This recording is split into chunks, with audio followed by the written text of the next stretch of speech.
This is All India Radio, the news, read by Rupinder Kaur Chawla.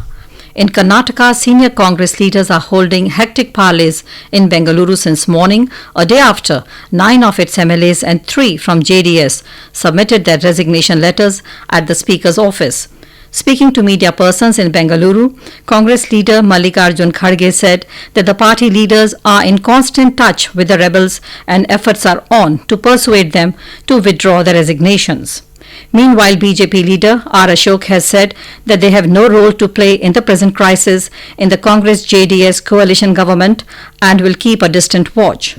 Seven-time Congress MLA Ramalinga Reddy, who also submitted his resignation letter as MLA, said that he will not resign from the Congress party.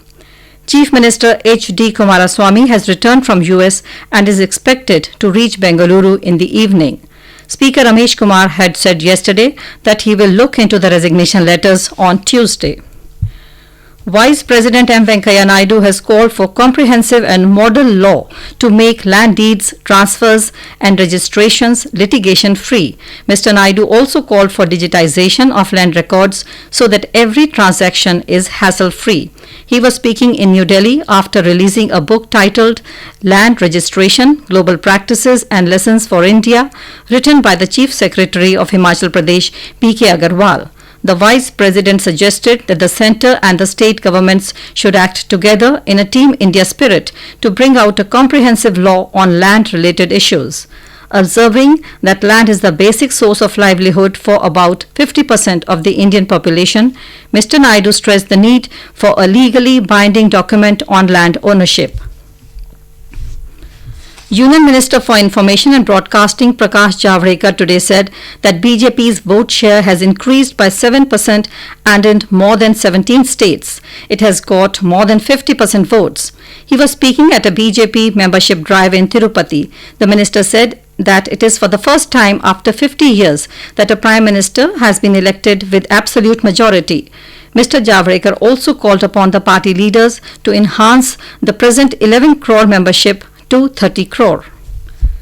The Congress Working Committee is likely to meet next week amid continuing uncertainty over the President's post after the resignation of Rahul Gandhi from the top post.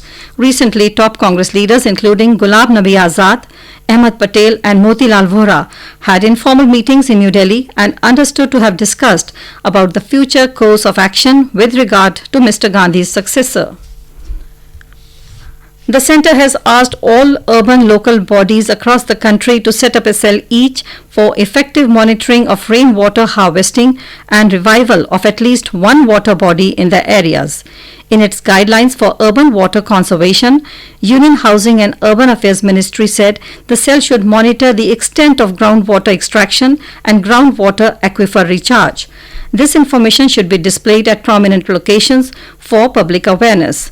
The guidelines have been issued as part of the first phase of Jal Shakti Abhiyan, which began on 1st of this month and will continue till 15th of September this year. Lok Sabha Speaker Om Birla has stressed on ensuring maximum legislative work in Parliament. He said if Parliament conducts more legislative business, it will be an example for state assemblies in states to follow suit. Mr. Birla was addressing an orientation program for members of Rajasthan Assembly in Jaipur today. He said each member of Parliament and state assemblies should put the national and state interest first and rise above party politics. In Maharashtra, the death toll from Tivre Dam flooding rose to 20 this morning. 3 persons are still reported missing. Search operations by NDRF are still underway. Today is the 5th day since the dam located in Ratnagiri district breached following incessant rains. This caused flood-like situation in 7 downstream villages. Meanwhile, Delhi is likely to witness a cloudy sky and light rain today.